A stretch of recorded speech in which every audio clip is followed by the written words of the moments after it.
A radio distance magnetic indicator, or RDMI, is located on each pilot's instrument panel. Magnetic heading information is supplied to each RDMI from the opposite IRS to provide a cross-check. In polar latitudes, true heading is supplied to the RDMIs. The center IRS can be used as an alternate source of heading information for either RDMI. Two ADF VOR selectors are located at the bottom of the indicator.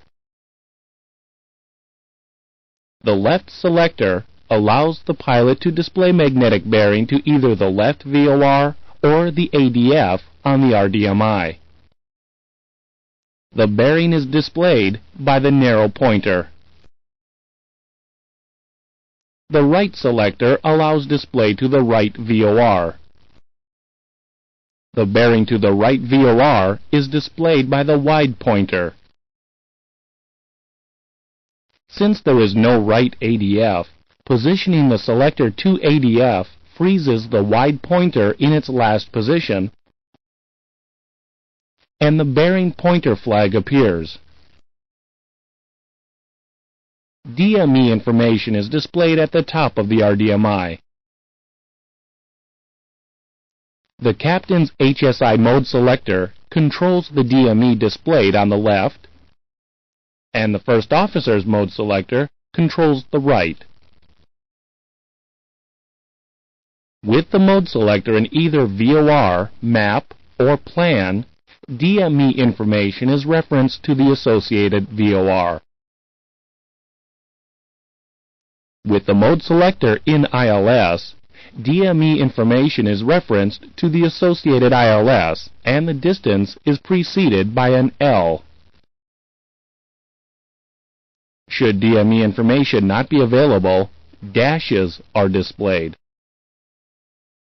And finally, the indicator is blank if the DME is inoperative. Now let's turn to the airspeed Mach indicator. A Mach airspeed indicator is located on each pilot's instrument panel. Each indicator displays airspeed, Mach, and VMO derived electrically from its respective ADC. Each ADC receives pitot pressure and static pressure from the respective pitot-static system. Reference airspeed bugs are provided on the bezel of the indicators. The command airspeed bug indicates the airspeed manually set on the autopilot mode control panel. With VNAV selected, the bug indicates the FMC computed airspeed. Now let's move on to the altimeter. Each electric altimeter on the pilot's instrument panel receives information from its respective ADC, with the opposite ADC serving as an alternate source.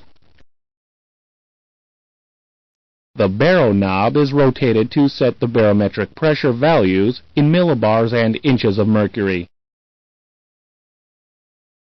The reference altitude control positions a reference altitude marker on the altimeter.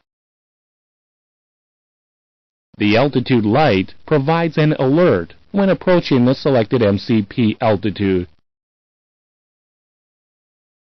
At 750 feet prior to acquisition, the light illuminates and then extinguishes within 250 feet of the selected altitude. Should an altitude deviation occur, an altitude alert light on the center panel will illuminate at 250 feet from the selected altitude. In addition, the altitude alert ICAS caution message will be displayed. Both master caution lights will illuminate, and the caution aural warning will sound. The alert is canceled when the aircraft returns to within 250 feet of the selected altitude, or if a new MCP altitude is selected. The deviation alerting system is inhibited in flight with the gear down.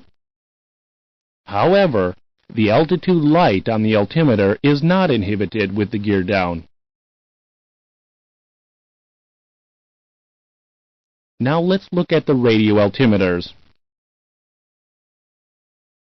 Each pilot has a radio altimeter located on the respective instrument panel.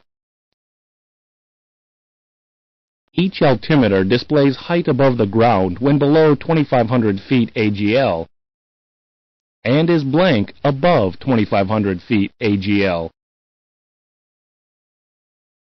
Rotating the set control positions a decision height bug on the altimeter and displays the altitude in the decision height indicator. When the aircraft reaches the altitude set on the altimeter, the decision height light will illuminate. In addition, the minimums all warning will sound. The light can be extinguished by pressing the light. The light will also extinguish if the aircraft climbs 75 feet above the selected decision height. Next, let's discuss the vertical speed indicators. An electronic VSI is located on each pilot's instrument panel. The captain's VSI receives information from the left IRS, and the first officer's from the right IRS. The center IRS is an alternate source for each VSI. Display lighting for each VSI is normally controlled by the ambient light sensor. However, the pilot brightness knob allows minor adjustment of the indicator brightness. The TA Select switch is a TCAS control and will be covered in the TCAS lesson. Now let's answer some questions.